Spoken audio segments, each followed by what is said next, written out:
Hello मित्रों, तो अत्यारे આપણે મંચુરિયમ બનાવી છીએ અને અત્યારે ફૂલ તૈયારી છે. ઘરે છું અને અત્યારે મંચુરિયમ બનાવ્યું છે. સિમ્પલ ને સાદી રીતે તમને બતાવી દઉં કે મંચુરિયમ કેવી રીતે બને છે. જો આપણે લોટ બાંધેલો છે, આની અંદર કોબી, ગાજર, મેંદાનો લોટ અને તેલ નાખેલું છે અને થોડુંક મીઠું નાખેલું છે. એટલે થોડોક સિમ્પલ લોટ બાંધવાનો, એટલે તમારે ગોળીઓ આવી રીતે આમ પાડતા સારું પડે. હાલો, તો આપણે આ પેલી ગોળી જોઈએ તેલ આવી ગયું છે કે નહીં. હા, તેલ આવી ગયેલું છે. અને ગેસની ફ્લેમ ધીમી રાખવાની, ધીમે ધીમે આ ગોળીઓને ચડવા દેવાની. જો આ ચડી ગઈ છે આપણી ગોળીઓ. જો તમને મંચુરિયમની લારી જેવું ફીલ કરાવવું હોય કે કેવી રીતે તમારે, તો આવી રીતે જો આમ લોડ કરી દેવાનો અને જો આ હોય ને આમ લેવાની, આમ નાખી દેવાની. તો તમને એમ થાય કે હું નેપાળથી જ આવેલો છું અને લારીએ મંચુરિયમ બનાવું છું. સમજી ગયા તમે? ન સમજાવ હોય તો લાઈક ને ફોલો કરી દો, એટલે તમને બીજી રીલમાં હું સમજાવી દઈશ. જો એટલું પાણી લેવાનું છે.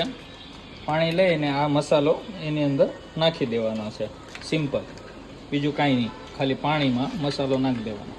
જો આપણા ગોળીઓને જો આવી વાકી સૂકી કરો ને તો એનો મંચુરિયમનો મસાલો એને સોંટી જાય, એટલે આવી જ રાખવાનું. જો હવે આપણે તેલને આવવા દીધું છે, તેલ આવી ગયું છે. હવે લસણ ને આદુ એમાં નાખી દેવું. હવે કેપ્સિકમ અને હવે નાખીશું આપણે ડુંગળી અને આ બેને હવે આપણે સડવા દઈશું. હવે જો આપણે હારે કોબી પણ નાખી દીધી છે. હવે આપણે નાખીશું આજીનો મોટો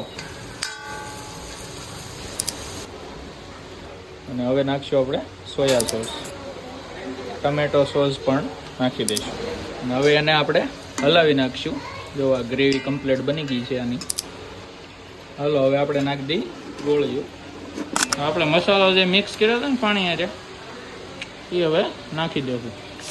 જો હવે આપણું મંચુરિયમ કમ્પ્લીટ બનીને તૈયાર થઈ ગયું છે. જુઓ તમે, જો આપણે મંચુરિયમ આખું હલાવી કમ્પ્લીટ તૈયાર થઈ ગયું છે અને મંચુરિયમને શાકી લીધું ને પહેલાં.